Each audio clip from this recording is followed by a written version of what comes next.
Welcome back, everyone, to Books Summary Podcast for another deep dive. And today we're going to be looking at a thriller novel called Ask for Andrea. Yeah.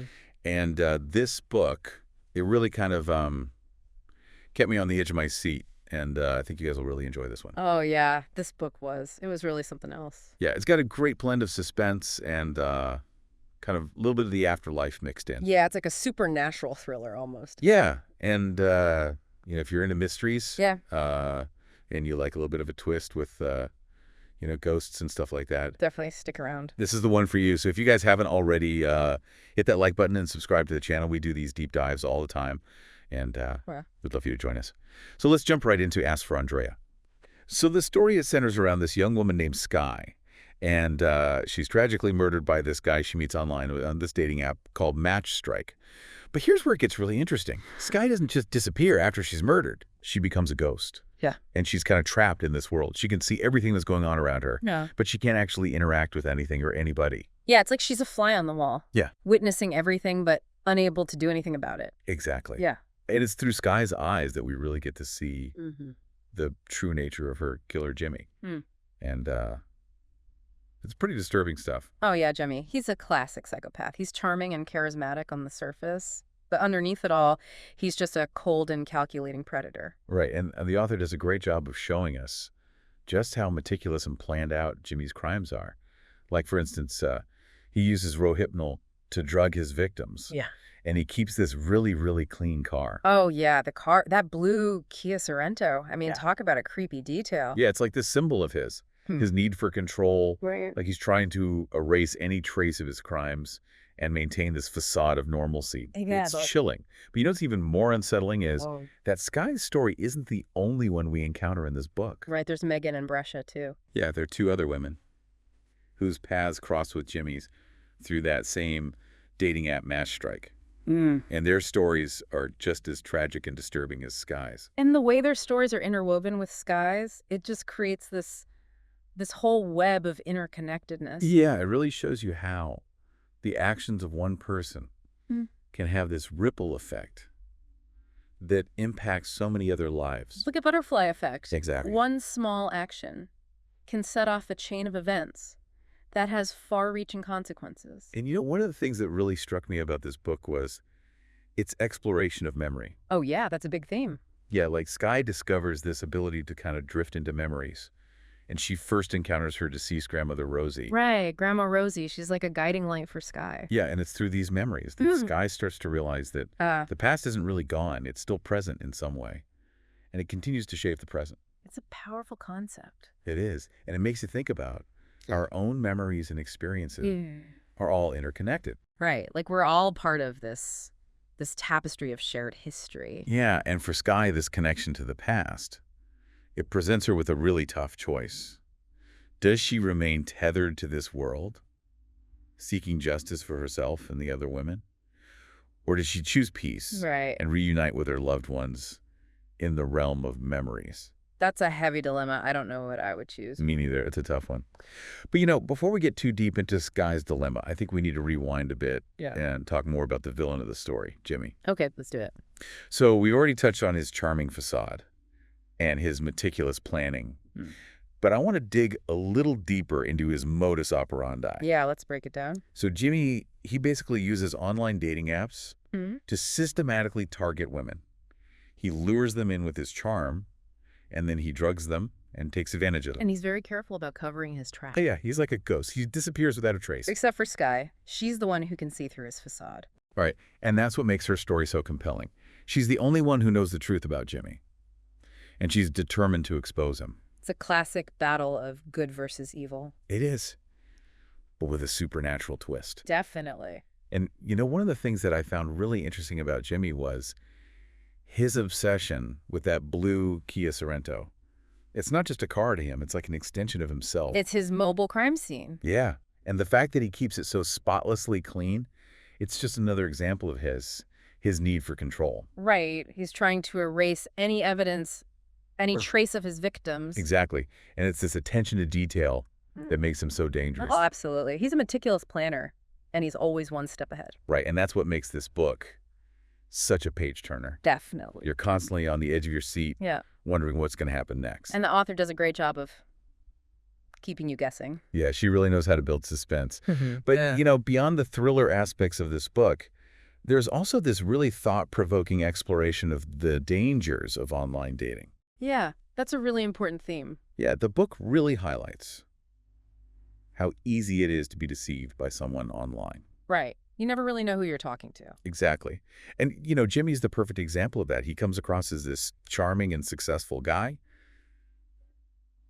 but in reality, he's a monster. And it's so easy to get caught up in the excitement of online dating that you forget to be cautious. Right. You let your guard down. Yeah. And that's when you become vulnerable. Exactly. So, if there's one takeaway from this book, it's that. It's so important to be aware of the dangers of online dating. Right. And to trust your gut instincts. Yeah, if something feels off, it probably is. Absolutely. And another thing that I found really interesting about this book was the way the author uses everyday details to foreshadow danger. Oh, yeah. Like what? Well, remember how Jimmy always offers his dates drinks? Right. Particularly Moscow mules and those shiny copper mugs. Yeah, that's a good one. It seems innocent enough at first, but it becomes this chilling reminder that even seemingly harmless gestures can be used to mask malicious intent. It's like a red flag. Exactly. Something's not right. Yeah, and it makes you question every interaction, every seemingly insignificant detail. It's like the author is saying, pay attention. The clues are all around you. Right. And, speaking of paying attention, remember Detective Domanska? Yeah, the one investigating Megan's case. Yeah, she's such a great character. She's one of the few people who actually believes that something sinister is going on. Right. Even though she faces a lot of skepticism. Yeah, she's constantly hitting roadblocks. Yeah. But she refuses to give up. She's determined to find the truth. Exactly. And, her persistence, it really highlights the importance of having advocates. Right. People who are willing to fight for victims. Yeah, even when it's hard. Especially when it's hard. And, another thing that I found really fascinating about this book was the way the author uses technology as both a tool and a weapon. Yeah, that's a really interesting aspect of the story. Yeah, on the one hand, Jimmy uses dating apps to prey on women. Right. He exploits the anonymity and accessibility of these platforms. Exactly.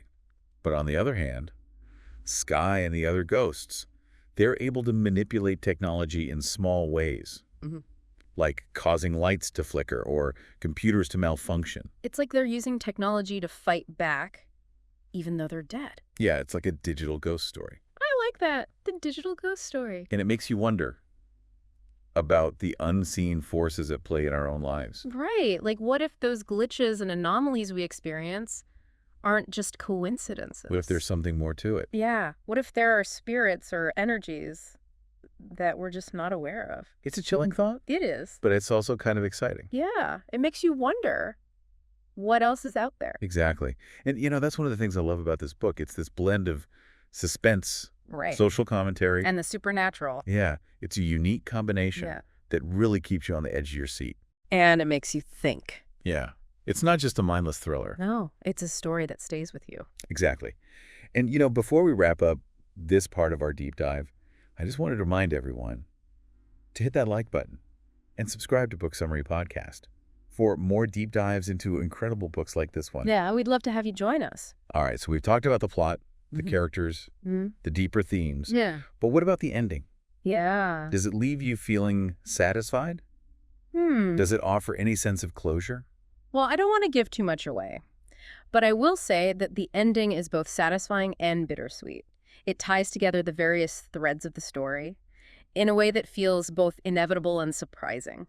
Ooh, I love that. And it leaves you with lingering questions about the nature of justice, memory, and the afterlife. Ooh, I love a good, thought-provoking ending. It sounds like a kind of book that would spark some interesting conversations.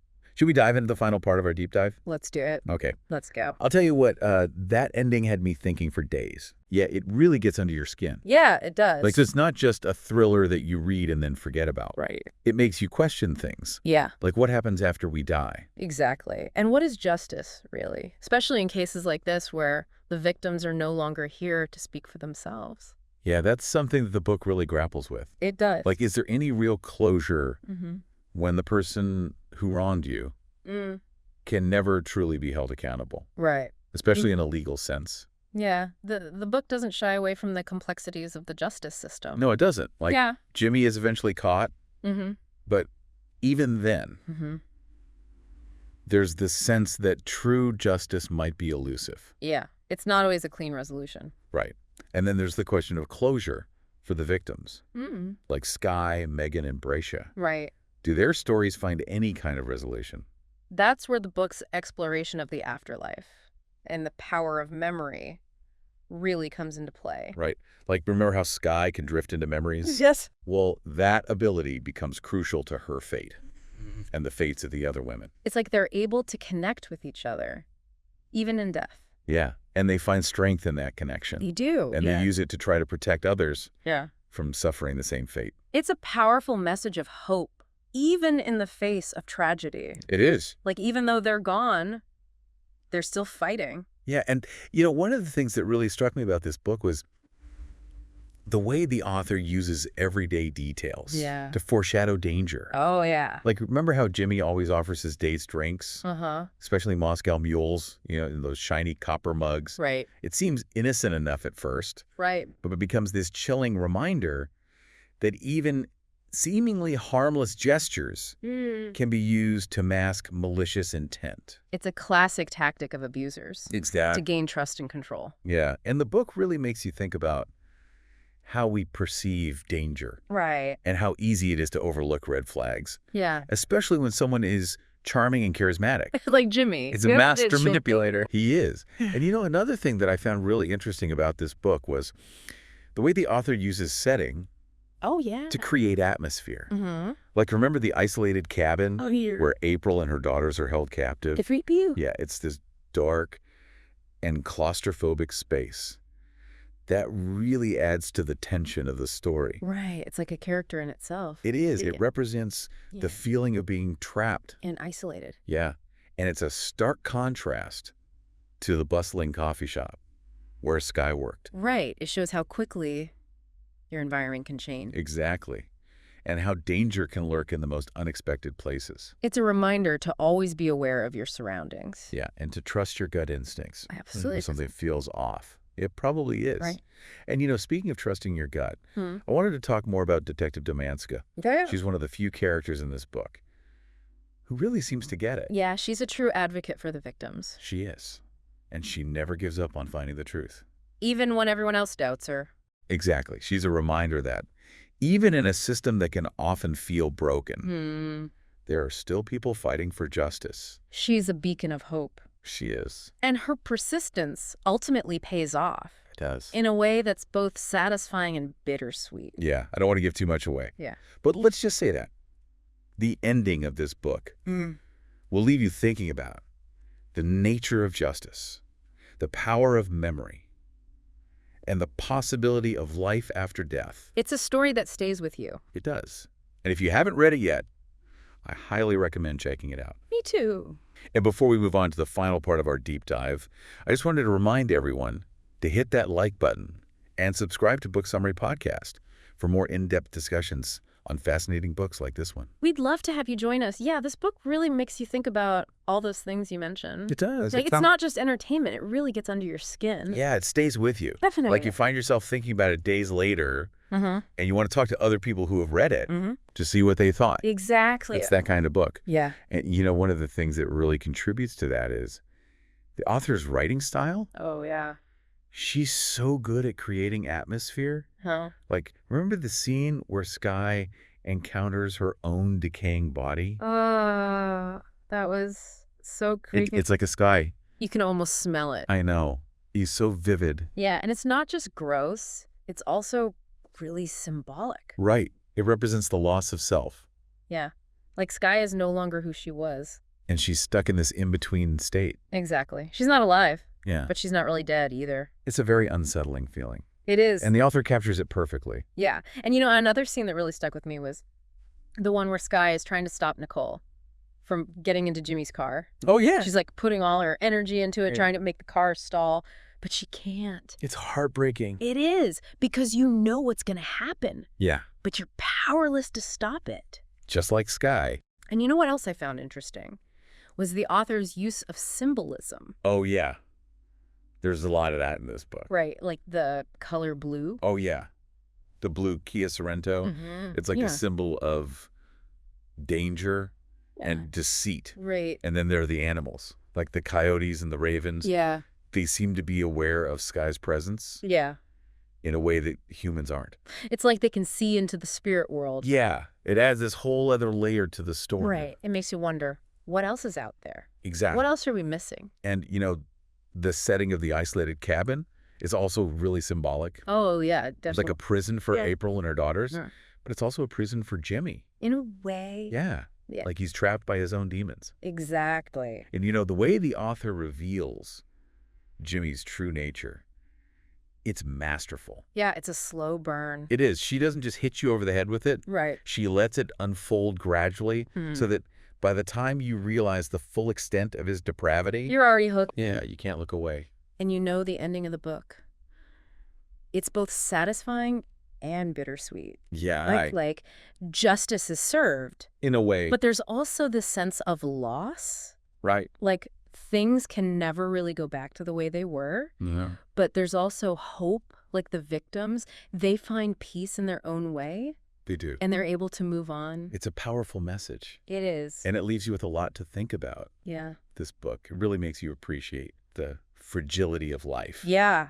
And the importance of cherishing every moment. Absolutely. Well, I think that about wraps up our deep dive into Ask for Andrea. Yeah. What a book. It was. So if you haven't already, be sure to check it out. Definitely worth a read. And be sure to let us know what you think in the comments below. And of course, don't forget to like this video and subscribe to a book summary podcast for more deep dives into amazing books. Yeah, we'll see you next time. Thanks for joining us. Bye. Bye.